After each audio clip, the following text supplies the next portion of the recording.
import-export numbers coming out of the UK and out of Switzerland betrayed that false narrative.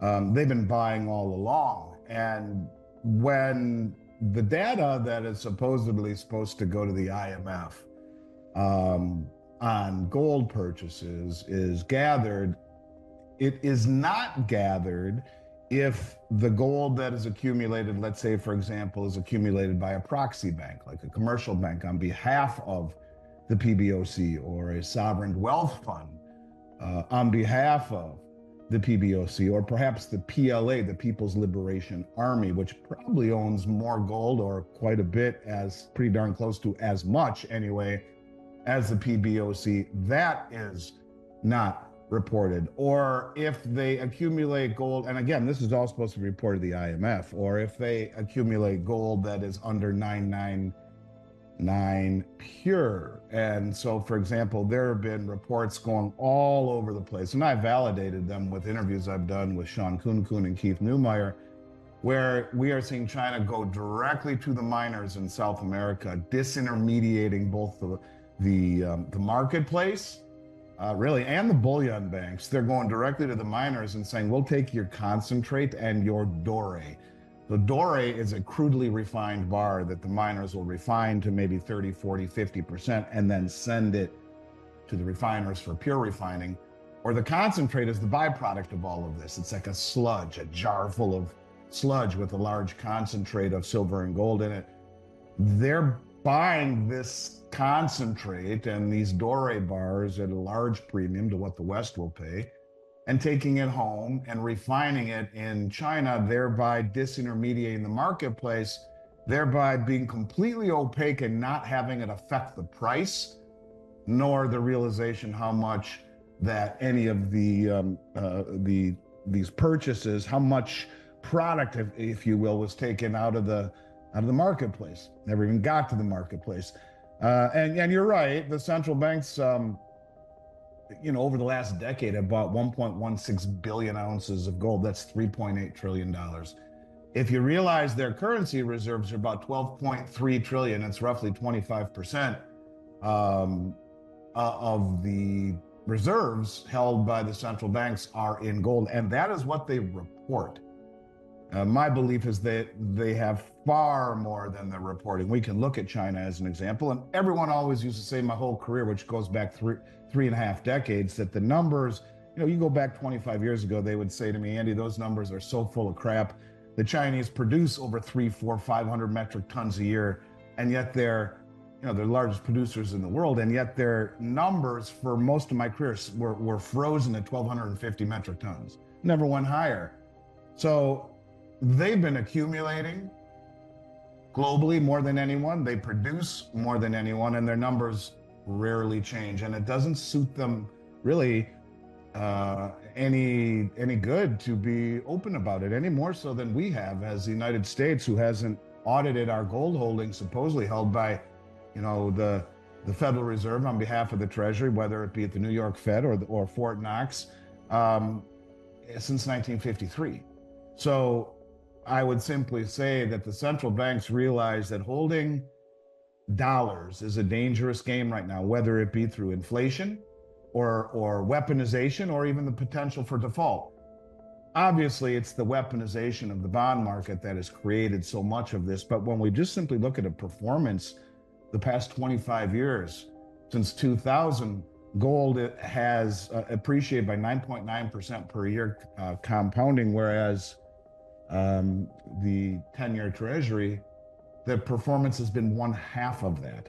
So gold has doubled the performance of the Treasury, has no counterparty risk, and that's largely because of the continued accumulation over the last decade plus by the central bank. So this is a trend that I think is in nowhere near over.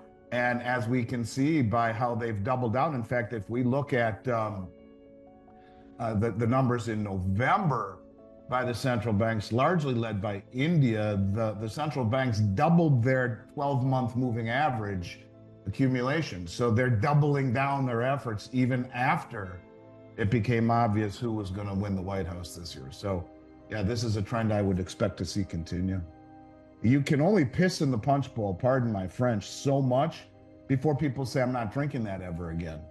And in order to inspire confidence, you need to have a peg.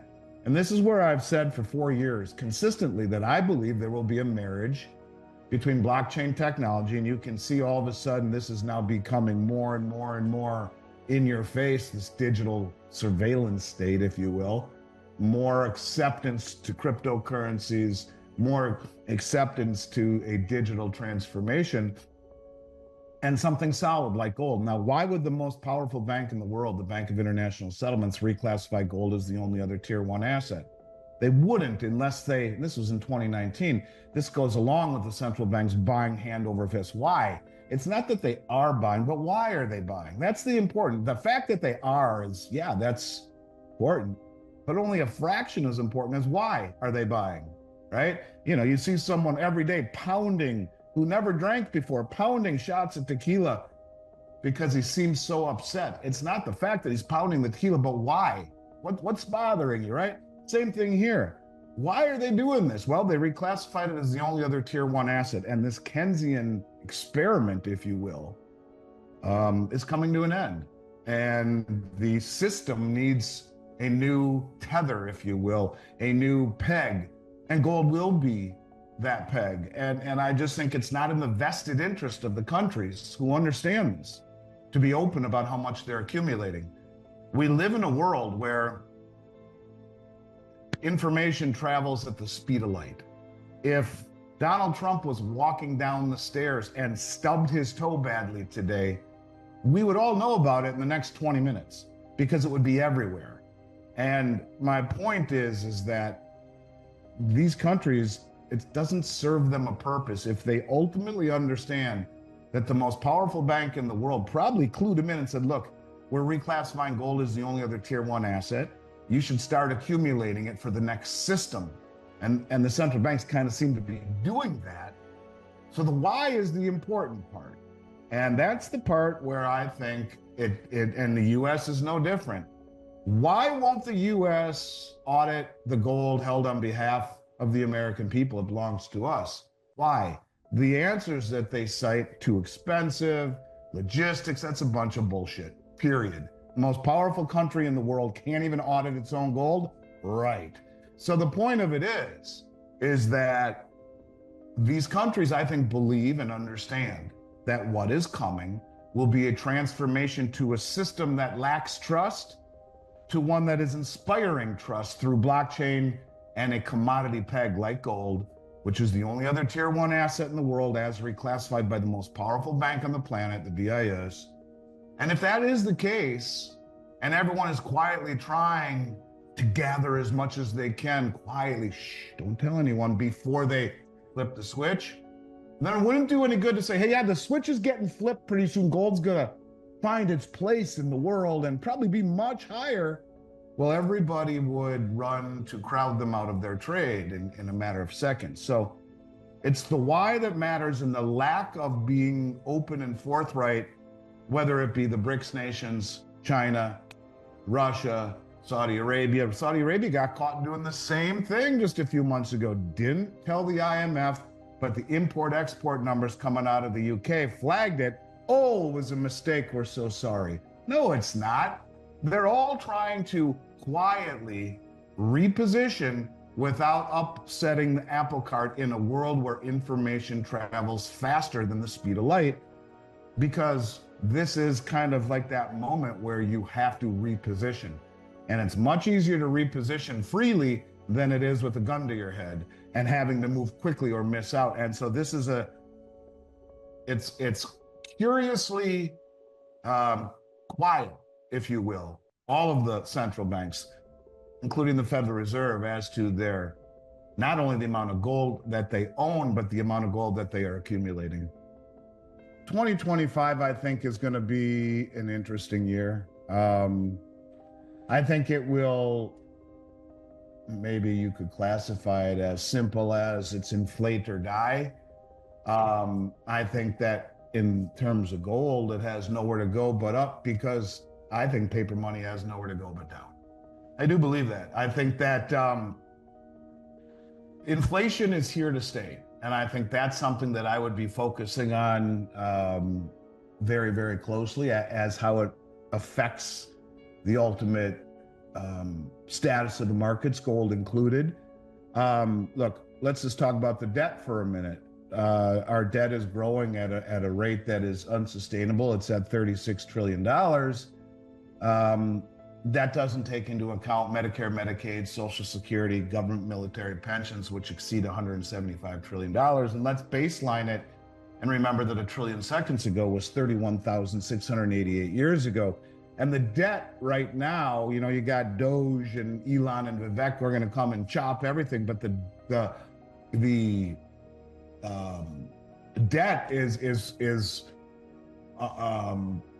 the overwhelming majority of it is in 3 areas. The first is non-discretionary social benefits like Social Security and Medicaid. No one's going to touch that. They already said they wouldn't. The second is defense spending. They won't touch that. And the third is interest on the national debt. They can't touch that. So this is I think we're going to see more spending and not less. And despite the need to combat this inflation, what is the Fed doing? Well, they're lowering rates instead of raising them. So they're not really combating anything. They've already signaled the white flag to inflation. And policymakers are not reducing spending. The first 2 months, now granted, this is the economy Trump is going to inherit, but the first 2 months of the fiscal year, October, November for 2025, showed almost $1 trillion in debt. The worst 2-month start to the Treasury in the history of the country. It took till 2009 to spend that much in a year. We just did it in 2 months. And so, I don't know. I just think that this is a situation where just in October, November alone, the tax revenue was, $500-600 billion, and they're spending $1.2 trillion. This is not sustainable. This game is just not sustainable. So in 2025, what I would look for, I guess, would be a country that, administration that wants to downsize the government, impose tariffs, and ultimately for lower interest rates and a weaker dollar.